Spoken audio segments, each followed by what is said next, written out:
নমস্কার বন্ধুরা, শ্রাবণী রান্নাঘরে আপনাদের সবাইকে স্বাগত জানিয়ে আমি আবারও একটা রান্নার ভিডিও নিয়ে আপনাদের সামনে চলে এসেছি। আজকের আমি আপনাদের বেল দিয়ে একটা অসাধারণ রেসিপি বানিয়ে দেখাবো। আশা করি আপনাদের ভালো লাগবে। তার জন্য কিন্তু আমার পুরো ভিডিওটা আপনাদের দেখতে হবে। আর দেখা শুরু করার আগে একটা লাইক দেবেন, সুন্দর একটা কমেন্ট করবেন আর শেয়ার করতে ভুলবেন না। তাহলে চলুন আজকের আমি এই বেল দিয়ে কি বানাই সেটা আপনারা একবার দেখে নিন। রান্নাটা করার জন্য প্রথমে আমি এখানে দেখুন একটা বড় সাইজের পাকা বেল নিয়ে নিয়েছি। আর বেলটা কিন্তু আমি এখানে ভেঙেই রেখেছি। পাকা মিষ্টি বেলটা হলে কি হয়, জিনিসটা খেতে বেশি ভালো হয়। দেখুন রেসিপিটা খেতে কিন্তু এটা বেশি ভালো লাগবে। আমি সেই জন্য এখানে পাকা মিষ্টি বেলটাই ব্যবহার করেছি। এবারে আমি একটা বাটি নিয়ে নিয়েছি। বাটির মধ্যে প্রথমে আমি বেলটাকে এইভাবে শাঁসটা বের করে নেব। চামচের সাহায্যে বেল থেকে বেলের যে শাঁসটা সেটা বের করে নিতে হবে। আর প্রতিদিনের মতো আমি একটা কথাই বলবো ভিডিওর শুরুতে, যে প্লিজ আমার ভিডিওটা আপনারা টেনে টেনে দেখবেন না, পুরো ভিডিওটা আপনারা দেখুন। আশা করি আপনাদের ভালো লাগবে। দেখুন আমি কিন্তু প্রথমে পুরো বেলটা এইভাবে চামচের সাহায্যে বেলের যে শাঁসটা সেটা কিন্তু আমি প্রথমে বের করে নেব। বেলের শাঁসটা দেখুন আমি এখানে বার করে নিয়েছি। এইবারে আমি এর মধ্যে দিয়ে দেব কিছুটা জল। এমনি নর্মাল টেম্পারেচারের জলই কিন্তু আমি এর মধ্যে দেব। বেশ কিছুটা জল আমি এখানে দিয়ে দিলাম। দিয়ে এবারে আমি এটা বেলের যে শাঁসটা খুব ভালোভাবে এই যে চটকে নেব। চটকে চটকে এর যে কাঠটা আছে এটা কিন্তু প্রথমে বের করে নিতে হবে। দেখুন অল্প একটু জল দিলে এটা একটু বের করতে সুবিধে হয়। আমি এইভাবে চটকে চটকে এর যে কাঠটা আছে সেটা খুব ভালোভাবে বের করে নেব। প্রথমে হাত দিয়ে চটকে চটকে দেখুন আমি কিন্তু বেলের কাঠটা বের করে নিয়েছি। এইবারে আমি এটা ছেঁকে নেব। তার জন্য আমি আরেকটা বাটি নিয়েছি আর নিয়েছি ছাঁকুনি। সেই ছাঁকুনির মধ্যে কিন্তু এটা দিতে হবে। দিয়ে খুব ভালোভাবে কিন্তু ছেঁকে নিতে হবে। ছেঁকে নিয়ে এর কাইটা কিন্তু একদম বের করে নিতে হবে। তার জন্য আমি অল্প করে দিয়ে দিলাম। দিয়ে এইভাবে একটু করে দেখুন ছাঁকুনির মধ্যে এরকম একটু চেপে চেপে এর যে কাইটা আছে সেটা কিন্তু বের করে নেব। আর এটাই কিন্তু আমার দরকার হবে। আর যে এক্সট্রা ছিবড়েটা আছে সেটা কিন্তু আমার লাগবে না। সেই জন্য এইভাবে অল্প অল্প করে দেব। দিয়ে বেলের যে কাইটা আছে সেটা আমি বের করে নেব। বেলের কাইটা দেখুন আমি কিন্তু এখানে বার করে নিয়েছি, মানে ছেঁকে নিয়েছি। আর ওর যে দানা আর ছিবেটা সেটা কিন্তু ফেলে দিয়েছি। আর অন্যদিকে দেখুন গ্যাসটা অন করে একটা কড়া বসিয়ে দিয়েছি। এবারে আমি কড়ার মধ্যে দিয়ে দেব ঘি। এখানে কিন্তু আমি বেশ কিছুটা ঘি দিয়ে দেব। আর ঘিটা কিন্তু আমার এখানে একটু বেশি পরিমাণেরই দিতে হবে। প্রায় 3 চামচ মতো আমি এখানে ঘি দিলাম। এবারে ঘিটাকে একটু গরম হতে দেব। ঘিটা আমার দেখুন এখানে কিন্তু প্রায় গরম হয়ে গেছে। এবারে আমি এই ঘিয়ের মধ্যে দিয়ে দেব সুজি। এখানে আমি দেখুন রেখেছি এক বাটি, মাঝারি সাইজের এক বাটি সুজি রেখেছি। সেই সুজিটা আমি ঘিয়ের মধ্যে দিয়ে দিলাম। দিয়ে গ্যাসটা লোতে দিয়ে সুজিটা ভেজে নিতে হবে। সুজিটা কিন্তু আমি একটু লাল লাল করে ভেজে নেব। এইভাবে গ্যাসটা লোতে দিয়ে দেখুন সুজিটা কিন্তু আমাকে সুন্দর করে ভেজে নিতে হবে, যাতে সুজিটা খুব ভালোভাবে ভাজা হয়ে যায় অথচ পুড়ে না যায়। এইভাবে কিন্তু সুন্দর করে গ্যাসটা লোতে দিয়ে একটু সময় নিয়ে সুজিটা ভেজে নেব। সুজিটা আমার এখানে দেখুন সুন্দর করে লাল করে ভাজা হয়ে গেছে। সুজিটা কিন্তু আমি এখানে একদম লাল লাল করে ভেজে নিয়েছি। এবারে আমি সুজিটাকে আলাদা করে ঢেলে রেখে দেব। সুজিটা কিন্তু আমাকে প্রথমে আলাদা করে ঢেলে রেখে দিতে হবে। রেখে সুজিটা আমি একটু ঠান্ডা করে নেব। দেখুন সুজিটা আমি আলাদা করে ঢেলে একটু ঠান্ডা করে নেব। সুজিটা আমি এখানে দেখুন ঢেলে ঠান্ডা করে নিয়েছি। এবারে আমি একটা মিক্সিং জার নিয়ে নিয়েছি। এই সুজিটা মিক্সিং জারের মধ্যে ঢেলে আমি কিন্তু সুজিটাকে একটু গুঁড়ো করে নেব। সুজিটা মিক্সির মধ্যে দিয়ে আমাকে একটু গুঁড়ো করে নিতে হবে। সুজিটা আমি এখানে দেখুন মিক্সির মধ্যে দিয়ে একটু গুঁড়ো করে নিয়েছি। আর অন্যদিকে কিন্তু এটা আলাদা করে এখন সরিয়ে রেখে দিচ্ছি। আর অন্যদিকে দেখুন আবারও কিন্তু গ্যাসটা অন করে কড়া বসিয়ে দিয়েছি। এবারে আমি কড়ার মধ্যে দিয়ে দেব দুধ। এখানে আমি এক বাটি দুধ রেখেছি, সেই দুধটা আমি এখানে দিয়ে দিলাম। আর এই দুধটা কিন্তু আমার আগে থেকে জাল করা আছে। সেই জাল করা দুধটা আমি এর মধ্যে দিয়ে দিয়েছি। এইবারে দুধটাকে একটু গরম হতে দেব, খুব বেশি গরম করলে কিন্তু হবে না, অল্প একটু দুধটাকে গরম করে নিতে হবে। দুধটা আমার এখানে দেখুন অল্প সামান্য একটু গরম হয়ে গেছে।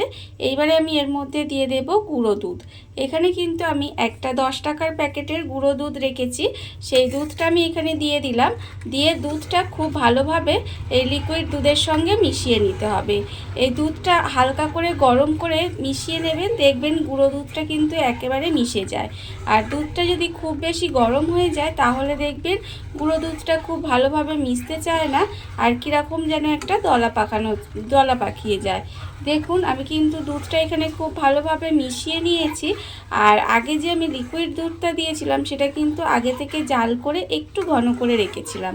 দেখুন এই দুধটাও আমি দিয়ে দিলাম, দিয়ে এবারে এইভাবে একটু রান্না করে নেব। এইভাবে একটু রান্না করে নেওয়ার সময় আমি এর মধ্যে দিয়ে দেব চিনি। এখানে দেখুন আমি যে বাটির 1 বাটি সুজি রেখেছিলাম সেই বাটিরই কিন্তু 1 বাটি এখানে চিনি দিলাম। যতটা সুজি আমি ততটাই চিনি দিয়েছি। আপনারা কতটা মিষ্টি খাবেন বা বেলটা কতটা মিষ্টি সেটা বুঝে কিন্তু চিনিটা ব্যবহার করবেন। দেখুন আমি এর মধ্যে চিনিটা দিয়ে দিলাম, দিয়ে দুধের সঙ্গে খুব ভালোভাবে মিশিয়ে নেব।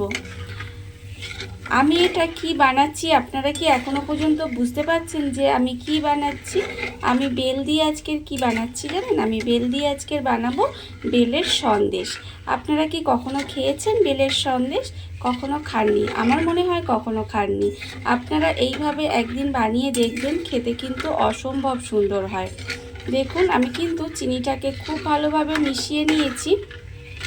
আর এইভাবে নেড়ে নেড়ে আরেকটু চিনিটাকে মিশিয়ে নেব। এখনও একটু চিনিটা গোটা গোটা আছে, আমি এইভাবে চিনিটা দুধের সঙ্গে মিশিয়ে নেব। চিনিটা আমি এখানে দেখুন দুধের সঙ্গে খুব ভালোভাবে মিশিয়ে নিয়েছি। মিশিয়ে আমি কিন্তু বেশ কিছুক্ষণ এইভাবে একটু রান্না করে নিয়েছি। এইভাবে কিন্তু একটু রান্না করে নিতে হবে। দেখুন এর ফলে দেখুন আমার কিন্তু চিনিটা গলে গেছে, আর দুধটাও কিন্তু চিনিটা দেওয়ার ফলে একটু পাতলা হয়ে গেছিলো, সেটাও কিন্তু একটু ঘন হয়ে গেছে। এবারে আমি এর মধ্যে দিয়ে দেব দেখুন যে বেলের কাতটা আমি এখানে বের করে রেখেছিলাম, সেই বেলের কাতটা কিন্তু এখানে পুরোটা দিয়ে দেব। বেলের কাতটা আমি এখানে দিয়ে দিলাম, দিয়ে এবারে এটাকে খুব ভালোভাবে দুধের সঙ্গে মিশিয়ে নিতে হবে। দেখুন এইভাবে কিন্তু দুধের সঙ্গে আমি খুব ভালোভাবে এটা একটু মিশিয়ে রান্না করে নেব। দুধের মধ্যে বেলের যে কাইটা আমি বের করে রেখেছিলাম সেটা আমি খুব ভালোভাবে মিশিয়ে দিয়েছি। মিশিয়ে দেখুন এইভাবে একটু রান্না করে নিয়েছিলাম। এইবারে আমি এর মধ্যে দিয়ে দেব দেখুন ফুড কালার। আমি এখানে অল্প সামান্য একটু 1 ফোঁটার মতো ফুড কালার দিয়ে দেব। এটা কিন্তু অপশনাল, এটা আপনারা চাইলে দিতেও পারেন আবার নাও দিতে পারেন।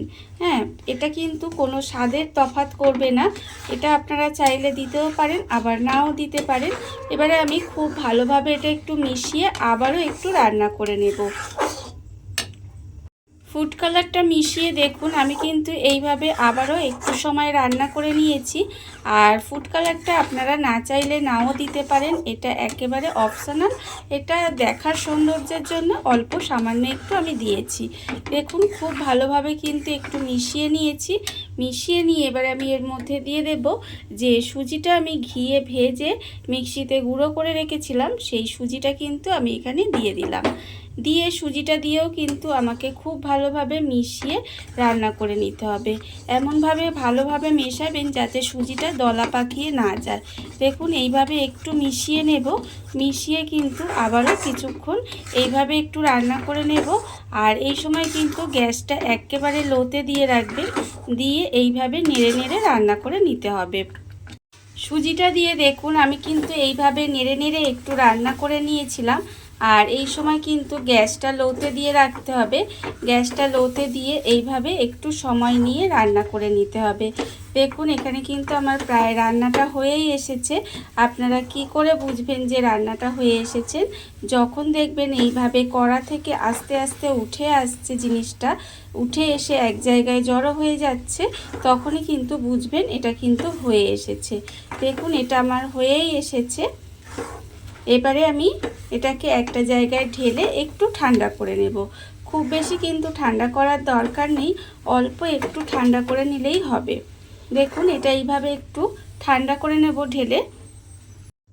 আমি কিন্তু এটা একটা প্লেটের মধ্যে ঢেলে দেখুন একটু ঠান্ডা করে নিয়েছি। খুব বেশি ঠান্ডা করার দরকার নেই, একটু ঠান্ডা করে নিলেই হবে। আর একটা প্লাস্টিকের টিফিন বক্স নিয়ে নিয়েছি। টিফিন বক্সের মধ্যে আমি একটা সাদা কাগজ পেতে নিয়েছি আর তার মধ্যে দিয়েছি আমি ঘিটা ভালো করে লাগিয়ে নিয়েছি কাগজের মধ্যে। এইবারে দেখুন এটা আমি এর মধ্যে দিয়ে দেব। আর আমি কিন্তু এখানে যেহেতু এখানে প্লাস্টিকের টিফিন বক্স নিয়েছি সেই জন্য কিন্তু আমি এটা একটু ঠান্ডা করে নিয়েছি। আপনারা যদি অন্য কিছু নেন তাহলে কিন্তু আর ঠান্ডা করার দরকার নেই, ডাইরেক্ট কিন্তু আপনারা এর মধ্যে দিয়ে দিতে পারেন। এইবারে দেখুন আমি কিন্তু এটা হাতায় করে এইভাবে নিচ্ছি, কারণ এখনও একটু গরম আছে। নিয়ে এইভাবে কিন্তু সুন্দর করে পুরো টিফিন বক্সটার মধ্যে দিয়ে সেট করে নেব। দেখুন আমি কিন্তু এইভাবে দিয়ে প্রথমে খুব ভালোভাবে এটা সেট করে নেব। সন্দেশটা দেখুন আমি কিন্তু এখানে খুব ভালোভাবে ঠান্ডা করে নিয়েছি, আর এটা কিন্তু একেবারে ঠান্ডা করে নিতে হবে। আমি এখানে প্রায় 1 ঘন্টা মতো রেখে দিয়েছিলাম, এর ফলে দেখুন একেবারে ঠান্ডা হয়ে গেছে। আপনারা চাইলে কিন্তু হাতে যদি সময় কম থাকে তাহলে ফ্রিজেও রেখে দিতে পারেন, তাহলে কিন্তু এটা একেবারে ঠান্ডা হয়ে যাবে। 10 থেকে 15 মিনিটের মতো ফ্রিজে রেখে দেবেন, তাহলে দেখবেন এটা পুরোপুরি সেট হয়ে গেছে। এইবারে আমি এটা একটা প্লেটে নামিয়ে নেব। টিফিন বক্সটা দেখুন আমি এখানে প্লেটের মধ্যে নামিয়ে নিয়েছি, মানে উল্টিয়ে নিয়েছি। এইবারে আমি আপনাদের দেখাচ্ছি। দেখুন এর যে ওপরের যে কাগজটা সেটা আমি এইভাবে সরিয়ে নেব, সরিয়ে ফেলে দিলাম। এবারে আমি ওপর থেকে দিয়ে দেব। দেখুন এখানে আমি বেশ কিছুটা আমন্ড কুচি করে রেখেছি, আমন্ড বাদাম, সেই আমন্ড কুচিটা কিন্তু ওপর থেকে সুন্দর করে এইভাবে ছড়িয়ে দেব। দিলে কি হবে, এটা খেতে তো ভালো লাগবে, তার সঙ্গে সঙ্গে কিন্তু এটা দেখতেও খুব সুন্দর লাগবে। দেখুন এইভাবে একটু বাদামটা ছড়িয়ে দিতে হবে। আমি এখানে আমন্ড বাদাম দিয়েছি, আপনারা চাইলে কিন্তু এখানে পেস্তা কুচি দিতে পারেন বা কাজু বাদামের কুচিও কিন্তু দিতে পারেন। দেখুন এইভাবে হাত দিয়ে একটু চিপে চিপে দিচ্ছি, হাত দিয়ে হালকা হাতে একটু চেপে চেপে দিলাম। এইবারে আমি এটাকে কাটিং করে নেব। কাটার জন্য আমি ছুরি নিয়ে নিয়েছি, আর ছুরি দিয়ে আপনারা যে কোনো শেপ করে কিন্তু এটা কেটে নিতে পারেন। আমি এইভাবে চৌকো চৌকো শেপ করে কেটে নেব, আর এটা কিন্তু খেতে অসম্ভব সুন্দর হয়। এইভাবে আপনারা একদিন হলেও বাড়িতে বানিয়ে দেখবেন, খেতে কিন্তু আশা করি আপনাদের ভালোই লাগবে। দেখুন আমি এখানে চৌকো চৌকো করে পিস করে নিয়ে তারপরে আপনাদের দেখাচ্ছি ঠিক কীরকম হলো। দেখুন আমি কিন্তু এইভাবে পিসগুলো করে নেব। দেখুন বন্ধুরা, বাড়িতে থাকা কত অল্প উপকরণে কত অল্প সময় কত সুন্দর একটা বেলের রেসিপি বা বেলের সন্দেশ যাই বলেন না কেন তৈরি হয়ে গেছে। আপনারা দেখতেই পেলেন, আর এটা কিন্তু খেতে ভীষণ সুন্দর হয়। এইভাবে আপনারাও একবার হলেও বাড়িতে বানিয়ে দেখতে পারেন। আর এই ভিডিওটা যদি আপনাদের ভালো লেগে থাকে, আপনারা যদি ফেসবুক থেকে দেখে থাকেন পেজটি ফলো করে দেওয়ার অনুরোধ রইল, আর যদি ইউটিউব থেকে দেখে থাকেন চ্যানেলটি সাবস্ক্রাইব করে নেওয়ার অনুরোধ রইল। তাহলে চলুন ভিডিওটা আমি এখানেই শেষ করছি। আপনারা সবাই ভালো থাকবেন, সুস্থ থাকবেন। আবারও হাজির হব নতুন কোনো রান্না নিয়ে।